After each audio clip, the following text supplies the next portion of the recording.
Hello, students of the humanities, and for any of you who are taking any course with me in any discipline that I teach in any university that I teach.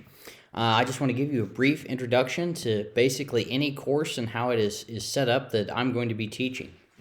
And first of all, I would like to stress to you that I am not interested in you being able to barf back facts and dates and minutia of whatever topic that we are about to embark upon and study. What I am interested in is you learning how to read, write, and think critically about particular disciplines in the humanities, and it's just in all likelihood history, which you are about to learn about. And in any humanities course, history is going to be a major and essential component of this course.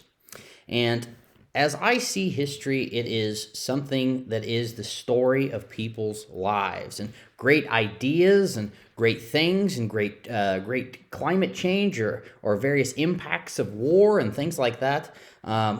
They have deep and profound impacts upon the human journey. But I think that all of these things, for the most part, are directed by the lives and the actions of humanity. And the purpose of any humanities course, at least as I see it, is to make us better, more virtuous citizens by studying the past.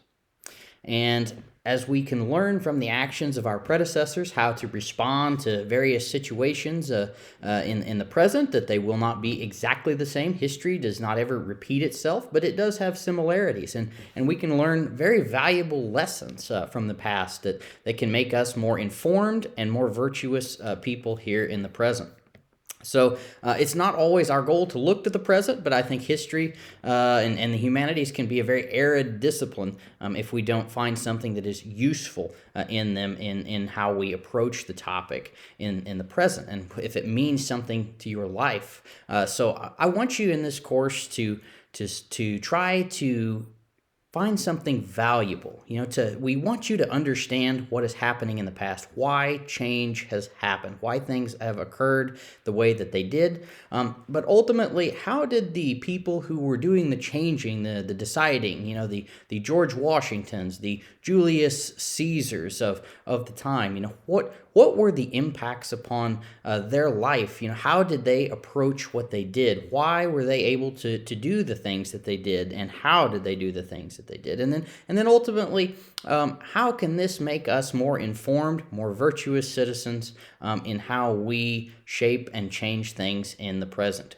This is what I hope to inculcate in you through this course, and hopefully we will also learn some very valuable things about the past that can make you well-informed citizens who will be voting for the leaders of whichever nation or principality that you are a part of.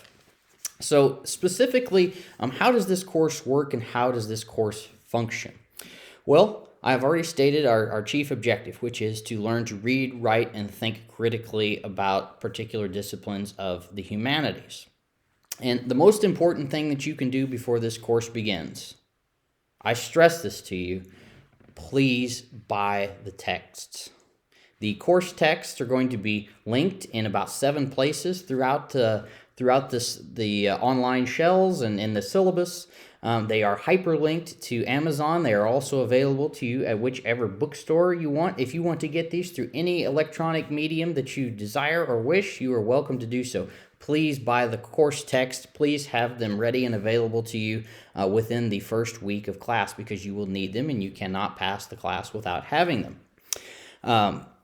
You will then, of course, direct your attention to how do you pass the class after you have the texts.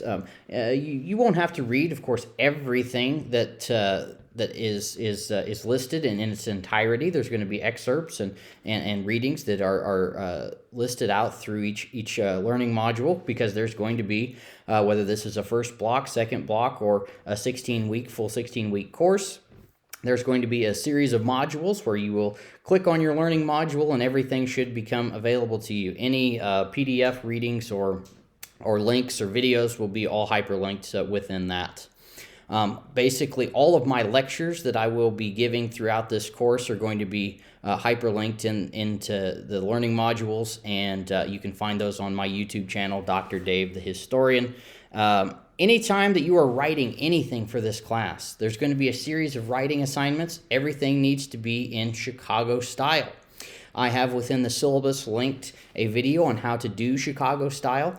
I don't care that much if you put a comma in the wrong place or you put something that is not in italics.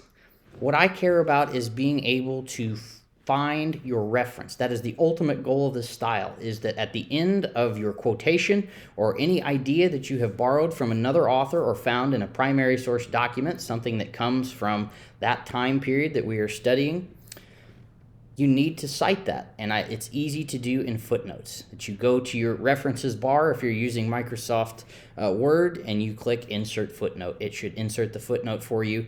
And as long as you have the list of the author, the title of the book or primary source, and the page that you took it from, the rest I will consider that good enough. So perfection is wonderful, but always remember the goal of citation in any writing assignment is for me or the reader to be able to check where you got your information from. So our assignments will be in either in-person discussions if this is an in-person class you are taking, or it will be each week you will have an online discussion forum in the event that this is online or blended. You will have also a book report. You will be reading a monograph, which is a scholarly study of the time period, and you will be writing a 2 to 3 page book report that you will submit online. Everything will be submitted online for this class. You will also have a primary source essay, which is a compilation of all of the, not all, but many of the primary sources that you are going to be reading for each week's course or class session that you will then build an argument upon. And I will ask you the question. I am asking you exactly what you're going to be answering, so that you already have the question, you already know what's happening, and you will be reading primary sources that are directed at answering this question, and you will then use that secondary source, that book report that you are going to be turning in to help answer you that. That is your expert testimony. So you will build this primary source essay based upon your primary sources, and then you will use the secondary source to support it. You can also use course lectures and any of the other readings in class. You do not ever, under any circumstance, use any outside source that you have not got from this class. So websites are not available to you unless I have approved them. So I encourage you, please, to not use outside sources. You only need to read and use the things that you have in this class. And actually, if you use things outside of this, it will be to the detriment of your grade. I'm sorry for this. You will also have a midterm examination as well as a final examination. In any entry-level class, a 100-level class, these are going to be multiple choice, true-false examinations that are on Blackboard. In the event that this is an upper-level class, these will be essays. And I will oftentimes, if you really, really hate multiple choice exams, I will allow you in a 100 level to do an essay. If you come to me and you ask very nicely, I will often be willing to allow you to do an essay examination in lieu of your final multiple choice exam, though everyone has to take the multiple guess midterm exam. So I think that pretty much covers it for our assignments.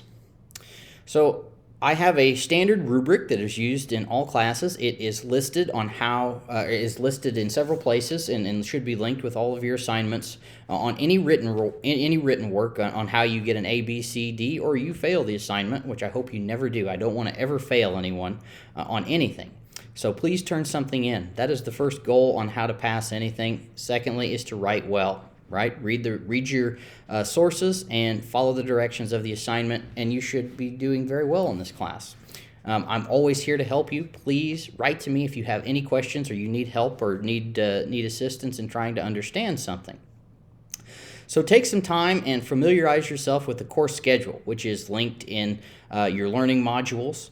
and just go over this, and you can follow exactly what we're going to be doing every week. Everything should be listed there in your topics of what we will be learning about, and obviously in huge survey classes where we cover hundreds, if not thousands of years of history. We just can't cover everything. So I'm sorry if your favorite topic is not there, but we really tried to do our best to give a little about a lot and a lot about a little sometimes. So take some time. Please familiarize yourself with the course schedule through the 8 or 16-week session. We just encourage you and demand, actually, that you be respectful to all your classmates in any online posts or any kind of discussions that we are having. If you are derogatory, mean, discriminatory, use inflammatory language, this is not going to be tolerated, and you will be reported to the authorities, and the potential does exist for you to get removed from the class. So this is a lot like kindergarten. Just be nice to everyone, be respectful to their ideas. This doesn't mean you have to agree with anything that anyone says, but as long as we disagree in proper discussion format, then that's fine. Actually, I encourage you to disagree. I encourage you to disagree with me if you don't like something. But again, we are always doing this in a spirit of respect.